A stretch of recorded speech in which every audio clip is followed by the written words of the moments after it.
2017 সালে সবচেয়ে জনপ্রিয় গেম ছিল পাবজি, যেটা শুধু কম্পিউটারেই খেলা যেত এবং এর এত জনপ্রিয়তা ছিল যে বিশ্বে সবার মুখেই এই পাবজি গেমটার কথা শোনা যেত। একমাত্র ব্যাটল রয়্যাল গেম হিসেবে পাবজি অনেক সুখ্যাতি অর্জন করেছিল 2017 সালে। আর ফ্রি ফায়ার সৃষ্টি করা গেরিনা কোম্পানি স্থাপিত হয় 2009 সালে। তাদের যাত্রা শুরু হয় সিঙ্গাপুর থেকে। গেরিনার মালিক হচ্ছে ফরেস্ট লি, যিনি একজন অনেক দক্ষ এবং ব্যবসাকে ভালো বোঝার একজন মানুষ। না হলে এই ফ্রি ফায়ার গেমটা হয়তো এতদিনে টিকে থাকতে পারতো না।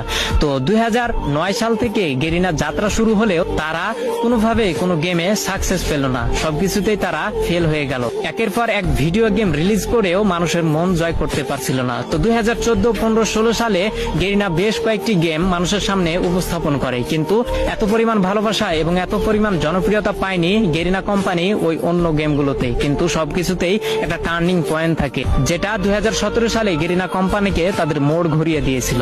যেহেতু 2017 সালে শুধু পাবজি গেমটাই ব্যাটল রয়্যাল গেম ছিল এবং মানুষের মাঝে উৎপত্তি হয়েছিল একটা বিশেষ গেম হিসেবে, সেহেতু গেরিনা কোম্পানির মালিক ফরেস্ট লি ভাবলো কেননা মোবাইলের জন্য একটা ভালো গেম উপস্থাপন করা যাক বা মানুষের সামনে ছড়িয়ে ফেলা যাক, যার হাত ধরে কয়েকজন টিম নিয়ে এই গেমটাকে তৈরি করার কাজ শুরু করা হলো।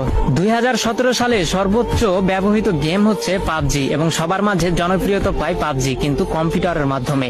ফোনের মাধ্যমে এই পাবজি গেম এতটা জনপ্রিয়তা পায়নি। সেই সুযোগটাকে কাজে লাগিয়েছে গেরিনার কোম্পানির মালিক ফরেস্ট লি তৎক্ষণাৎ ভেবে উঠলো যে মোবাইলের জন্য একটা গেম তৈরি করা যাক, যে গেমটি অনেক কম দামি ফোনেও যেন সাপোর্ট খায়। তো যার জন্য কয়েকটি টিম গঠন করে গেরিনার কোম্পানি ফরেস্ট লি কাজ করা শুরু করলো। 2017 সালের প্রথম দিকে এই ফ্রি ফায়ারটাকে তৈরি করা শুরু করলেও 23 আগস্ট 2017 সালে এই গেমটাকে পুরো বিশ্বে ছড়িয়ে দেয় গেরিনা কোম্পানির মালিক ফরেস্ট লি, যেটি একটি সিঙ্গাপুর কোম্পানি এবং সিঙ্গাপুর থেকে এর হেডকোয়ার্টার এবং পুরো গেমটাকেই পরিচালনা করা হয়। তো 2017 সালে যখন সাধারণ মানুষ সাধারণ ফোনে এই গেমটাকে খেলতে পারতো, তখন পাবজির জনপ্রিয়তা ধীরে ধীরে কমতে শুরু করলো এবং যেহেতু কম দামি ফোনেও ফ্রি ফায়ার গেমটাকে খেলা যেত, যার জন্য সবাই এই ফ্রি ফায়ার গেমে ঢুকে পড়লো। তার দেখা দেখি পাবজিও 1 বছর পরে তাদের মোবাইল ভার্সন বের করলো, কিন্তু অনেকটা দেরি করে ফেলেছিল পাবজি, কারণ সাধারণ মানুষের মনে এই ফ্রি ফায়ারটা অনেকটাই জায়গা করে নিতে পেরেছিল।